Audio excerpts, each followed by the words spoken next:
The greatest adventure is what lies ahead. Today and tomorrow are yet to be said.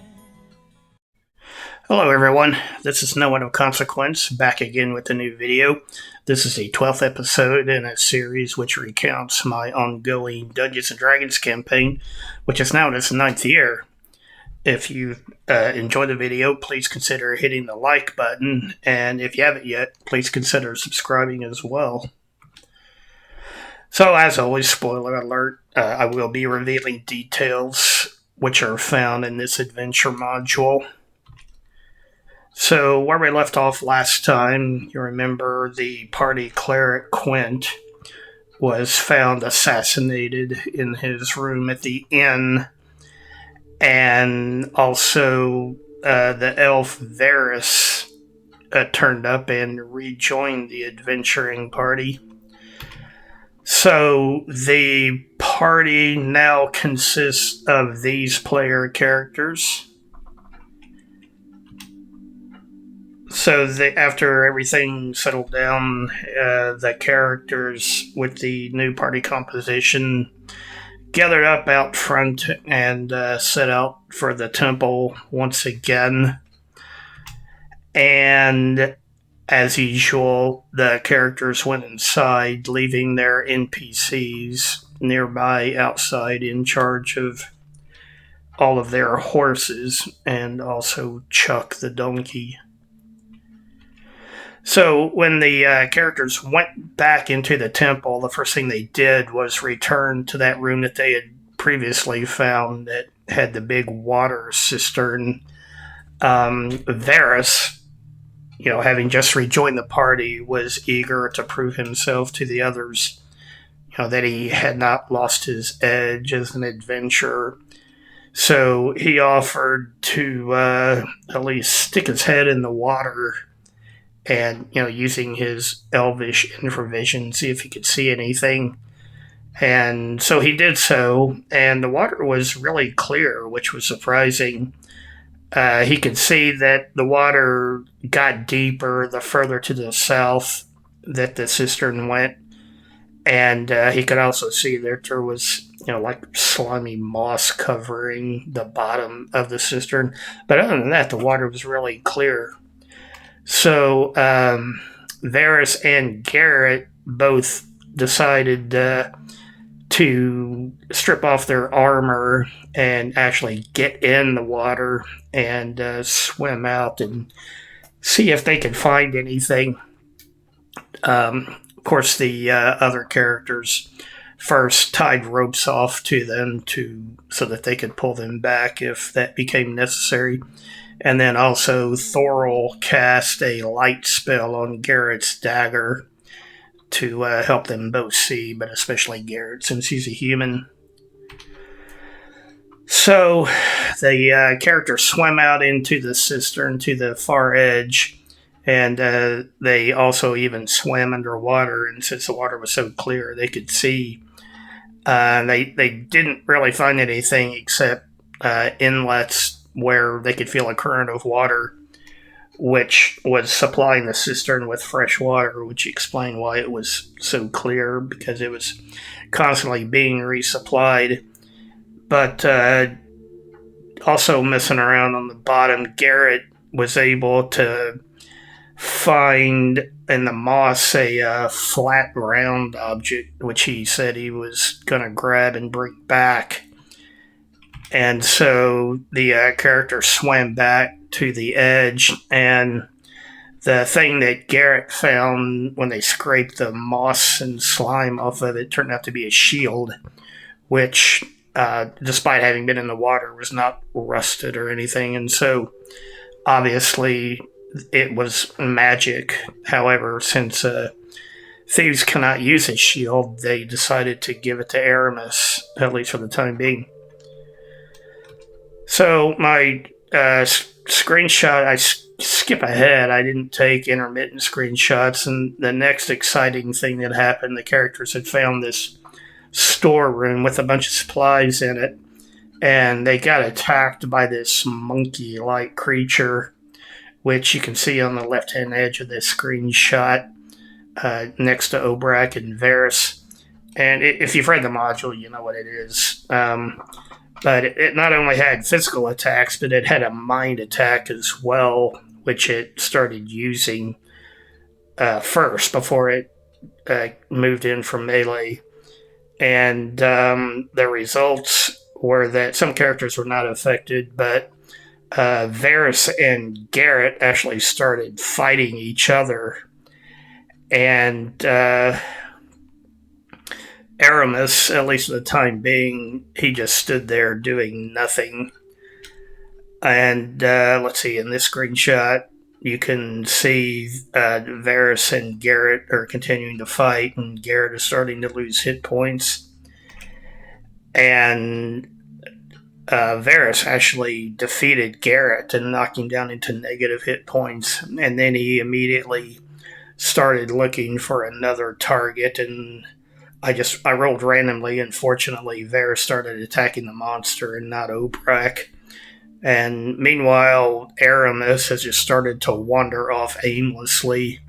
You can see in that last screenshot where he's starting to just walk up the corridor and not doing anything else. So they continued fighting. You can see the Sergeant Major tried to help and rolled a fumble. However, right there at the very top of that screenshot, you see that 20. That was Obrak, and he scored a critical hit on the thing and managed to kill it. And so once the monster was finally defeated, the Sergeant Major ran down and healed Garrett to keep him from bleeding out and dying. And meanwhile, Thorol, he couldn't really stop Aramis, so he was afraid to try. He was afraid he might attack him. So Thorol cast a web spell, and you can see the edge of it right there to trap Aramis and keep him from wandering off to who knows where, waiting for the effect to wear off of him. So after all of this adventure and excitement, the characters decided to return to the inn. And in this screenshot, you can see some of the characters sitting at their usual table. And Varys spent the evening trying to convince the Sergeant Major, who you'll recall is also an elf. He tried to convince him to try some elf root and told him that it might help him to relax and not be so uptight like he normally is. But I don't think he took him up on it. So the next day, the characters went back to the temple, and they went back to the second level, and they decided that they should recheck that area that they first cleared out, which you may remember from a couple of videos back, where the rooms were occupied by all these black-clad humans who said that they worked for the big bosses deeper down below in the dungeon. So they went back to the first door to that set of rooms and opened it, and were immediately confronted by bugbears. At some point during the intermittent time, bugbears had occupied those rooms, and the characters decided that they didn't really want to fight them, so they started doing a fighting withdrawal back towards the spiral staircase. Only by now, some other bugbears had circled around from a different direction and came up to the spiral stairs, so now the characters had to fight on two fronts, which they managed to win. It's not on here, but Thorol had to use a web spell to even the odds. So they kept one leader, bugbear leader, alive so that they could question him, but I can't remember the specific details that they got out of him, but they, as usual, they had promised the prisoner that if he would talk, they would let him go. But in this case, once they were finished with the bugbear, the two elves, Varys and the Sergeant Major, decided to just kill him anyway. And Thorol protested, but in the end, it didn't matter. So, continuing on, the characters went down another hallway where they had not yet been, and they found a door which had like a barred window set in it, with a shutter on it. So, and it was closed. So they could not see through the window anything. And carefully checking the handle, they could tell that the door was locked. So instead of the usual lock picking routine, they decided to just bash it down and hopefully surprise whatever was on the other side of it. And Aramis and Obrak both have 18 strength, so it was easy for them to knock the door down. And rushing inside, they immediately saw a bugbear sitting at a table who was just finishing up a meal. So Obrak and Varys ran up to deal with him, and the sergeant major turned to the south because the characters could see that there was apparently another passage in that direction. There was also a big pile of old cloth and rugs and stuff in the corner there near the sergeant major. So all the noise of them knocking down the door and attacking that bugbear caused the clothes, the cloth and rugs to start moving, and an ogre emerged from underneath them who had been sleeping. So Aramis and the sergeant major started fighting it while Obrak and Varys finished with the bugbear there at the top of the screenshot. And after all the combat was finished, the characters found a prison cell holding 3 humans, and the line of sight is off. You can't quite see them all, but you can partially see the prisoners. But the characters, before they just let them out, they talked to them, and 2 of them, it's the now familiar story. They claim to be farmers in this region who were out in the fields, just working in their property, and were attacked by raiders and captured and brought here in this case. But the third person said that he was a mercenary, and he had been in Nob, the village of Nob, and he was recruited for what he thought was just going to be, regular mercenary work, soldier for hire.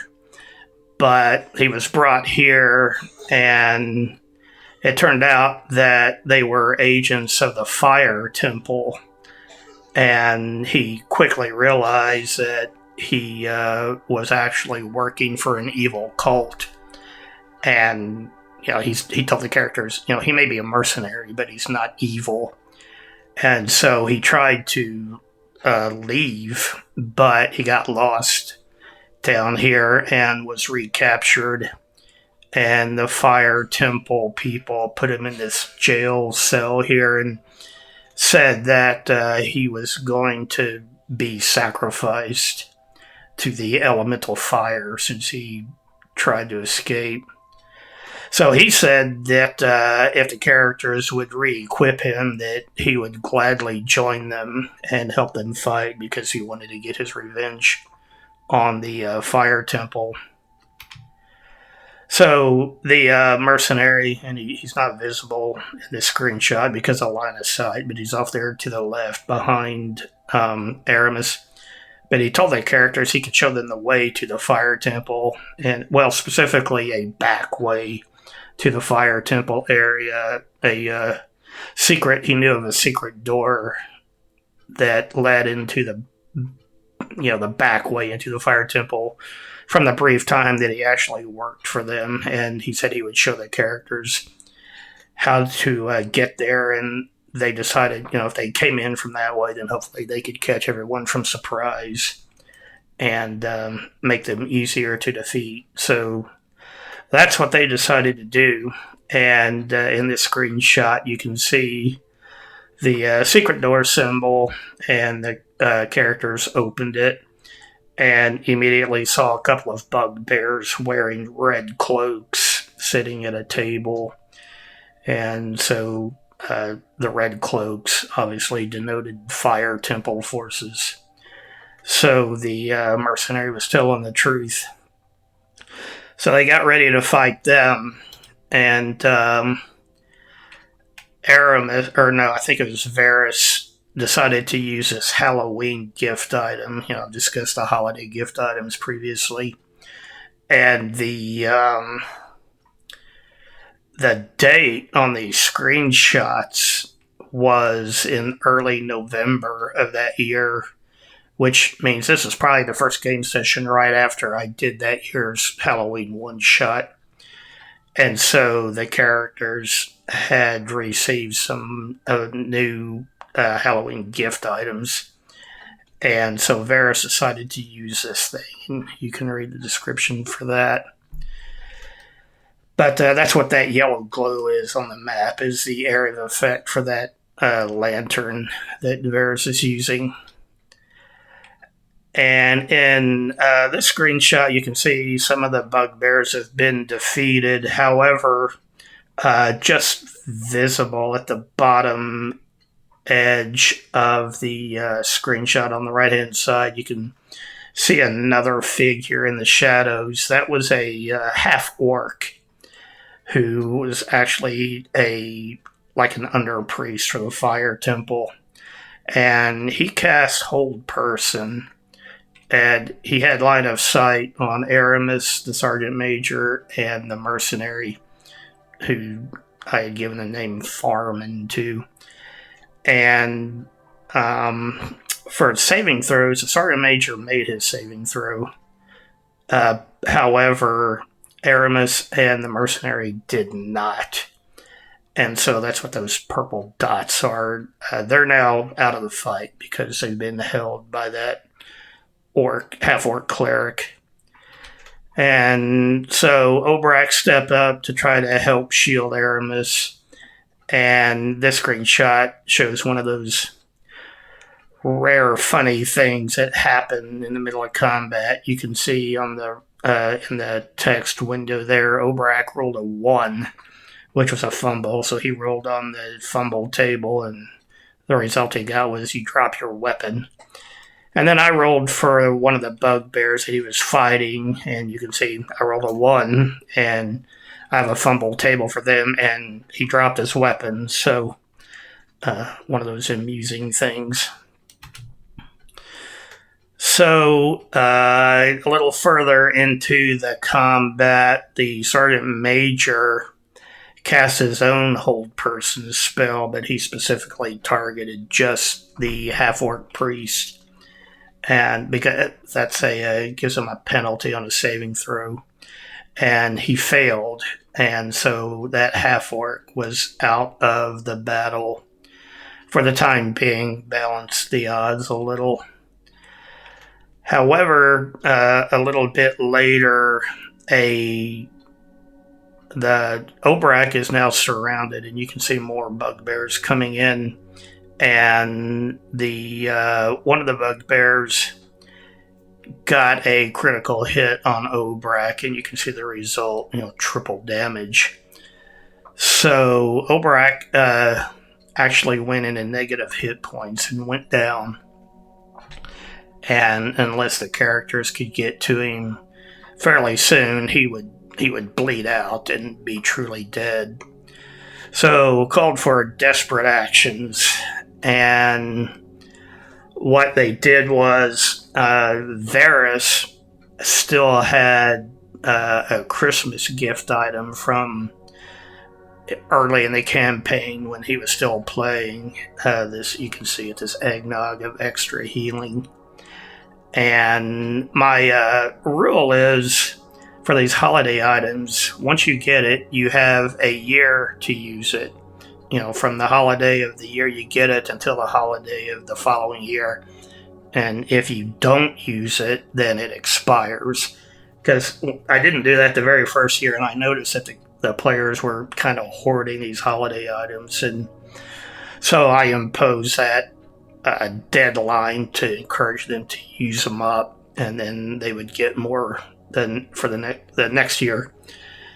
So the plan was that Varys was going to dive into the room, and he was going to do like a Captain Kirk shoulder roll and try to come up next to Obrak and dump some of this eggnog down his throat to keep him from dying and hopefully get him back into the fight. And so, and I don't remember exactly. I'm sure I required some like dex rolls or some. First of all, the characters had to win initiative, which they did, and Varys dove in there. Whatever requirements I imposed, he succeeded and was able to administer the eggnog to Obrak. And you remember it said it heals 2d12 plus 2 points of damage, and you can see the results of his roll there on this screenshot. He rolled really well. And so Obrak, it took him a couple of rounds to regain his footing and everything, but he was saved from dying and was back in the fight. So in order to make room for Varys to do all that, the Sergeant Major had to step back some to make room. But one of the bugbears followed him, and Thorol, meanwhile, cast a mirror image on himself. And you can see those multiple Thorol icons there. However, by now the alarm had been raised further into the fire temple, and more reinforcements started showing up. And here you see there was a human fighter in the service of the fire temple, entered the battle. And first thing he did, he had this net hanging on his belt, which he threw at Obrak and Varys, and it was a magic net, and if you get caught in it, it traps you. And Obrak managed to dive out of the way and avoid it, but Varys did not. And so this net wrapped around him, like shrink wrap, and pinned him down so that he pinned his arms and everything so he could not do anything, so that essentially removed him from the battle. So now things are looking even worse. So the fighter moved up to fight Obrak, and meanwhile yet another fire temple priest entered the area, and you can see him in the shadows there on the bottom left-hand side. And by now the characters have decided they need to get out of here, and it's not visible really, but Thorol had started dragging Aramis back away from the fighting, and Garrett and the Sergeant Major, you can't see him, but they had both started dragging Varys back as well. And Obrak was holding the entranceway at that secret door, and they needed to win initiative. Obrak was going to shut the secret door right in the face of that fighter, and he also wanted to break line of sight because they were afraid that new fire temple priest was going to start casting. And they did win initiative. Obrak managed to slam the door shut in front of them, so that bought them a little time anyway. And by now they decided that the only way they were going to get out of here was to use another Halloween gift item that they had just received. This was Thorol. He received one of these pumpkin carriages, which you've seen a couple of times before in these videos. And even though Halloween had just passed, Thorol decided to burn that item because otherwise they didn't think they were going to get out of here. And so Thorol deployed it. A couple of rounds later, it took for the fighter to reopen the secret door, and the characters used that time to start loading the paralyzed people into the carriage. And Obrak was the only rear guard, and that Fire Temple fighter came running up. So as a new round of combat, you can see the player for Varys rolled initiative. He rolled a 1. I rolled a 10 for the Fire Temple guy. And so he won initiative. So he got to attack first, and then you can see I rolled a 20 critical hit. The result on the table that I rolled was double damage. And so everybody was thinking, oh, there's no way Obrak is going to survive this because he was already way down on hit points. And I thought the Fire Temple fighter is going to drop Obrak, and we're not going to be able to recover him. All the others were inside the carriage, and they were going to have to leave Obrak's body behind, and who knows if they would ever be able to get him back. However, when I rolled the damage for that critical hit, I rolled a 1. And so even with the bonuses applied, Obrak was not dead. He still had 4 hit points left. And so Obrak essentially just tumbled backwards into the carriage, and Thorol activated it, and which was just in the nick of time because by now that Fire Temple priest showed up. And Thorol had the carriage take them back to the courtyard at the inn in Hamlet. And they were out of there, but the only problem was Jasmine and Quan, and they were still back near the temple with all of the party's horses. And so what they ended up doing, the Sergeant Major cast Speak with Animals, and they told Thorol's owl to fly back to Jasmine and Quan, and Thorol wrote a note for the owl to carry, telling them that the characters were all back here at the inn and that Jasmine and Quan should go ahead and come back with all the horses. So inside, back at their table, there was really nothing they could do for Aramis and the mercenary except wait for the hold person to wear off.